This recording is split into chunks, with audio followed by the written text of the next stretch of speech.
टिटलागढ़ पालन है विश्व आदिवासी दिवस। जिला आदिवासी कल्याण संघ बलांगीर टिटलागढ़ सभापति पद्मन प्रधानी द्वारा आयोजन है विश्व आदिवासी दिवस पालन। टिटलागढ़ सहर आदिवासी भवन ठारे शताधिक दलित आदिवासी माने एकजुट होई समाज मंगल पर रैली रे बाहरी उपजिलापाल जरिया मुख्यमंत्री निकटक दाबीपत्र देले। आदिवासी माने विभिन्न प्रकार हाथ हथियार एवं बाजा बजाई शोभायात्रा आरंभ करथिले। टिटलागढ़ पुलिस बाहिनी कौनसी प्रकार असुविधा न होबा पई कड़ा नजर रखिथिले। सभा को डोलामणि माची आरंभ करी सभापति पद्मन प्रधानी सबु कार्य संपादन करथिले। ना थबीर पुजारी जिला आदिवासी कल्याण संघ जिला संगठक। आज आदिवासी दिवस पालन करा कार्यक्रम काना सब रही आर आम देखा पाइलु यूसीसी के विरोध क्या थी यूसीसी के विरोध आज आम विश्व आदिवासी दिवस आम तो मुख्यतः आम प्रत्येक ग्रामांचल ठारू पल्ली ठारू पार्लियामेंट आम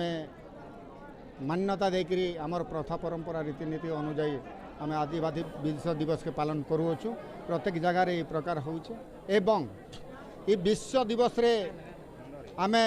यूसीसी जेन विरोध करवार मुख्य कारण है आमर जाति प्रथा जंगल जमी एट्रोसिटी एक्ट है तापर जहाँ जेनता कि आमर संवैधानिक मानविक मौलिक अधिकार उपरे जेन गोटे आमको बाधा सृष्टि होचे एवं यूसीसी लगी आमर खिलाफ जेन होचे आमर उपरे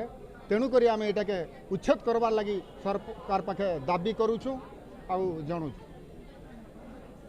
नियम रही केन नियम के आपण विरोध कर आमर जेन नियम रोचे आमर जाति प्रथा गुटे जेन देवादेवी पूजा पद्धति अच्छे आमर जमल जमी जेन उपरे अच्छे आमर अधिकार तापर एट्रोसिटी एक्ट उपरे जेन होचे एवं आदिवासी मानकर जेन जमी उपरे अण आदिवासी माने अन्यान्य फोटोंटी ठकामी करी जेन गुटे नाउचन तेणुक आमे आमर स्वतंत्र आईन हेबार कथा स्वतंत्र कोड हेबार कथा उपरे तेणुक सरकार के आमे डिमांड करूँ आमर स्वतंत्र हेबार लागि। आदिवासी संगठन हिसाब रे आज विश्व आदिवासी दिवस अवसर रे आपण काना वार्ता देबे आपण आदिवासी भाई भौणी के आदिवासी समाज आदिवासी भाई भौणी के प्रत्येक ग्रामांचल रे अवेयरनेस चली भी चलवा भी आगे भी आहुर अनेक आमर आदिवासी प्रथा परंपरा रीति नीति के नहींकरी पुनर्जीवित कर्मा एवं अरे ये आदिवासी समस्ते 62 प्रकार आदिवासी एकत्रित होकर आमर प्रथा परंपरा रीतिनीति के नहींकरी निबिड़ संपर्क रखिकी आम मिली करी और ये माने विश्व आदिवासी दिवस के आगामी दिन रे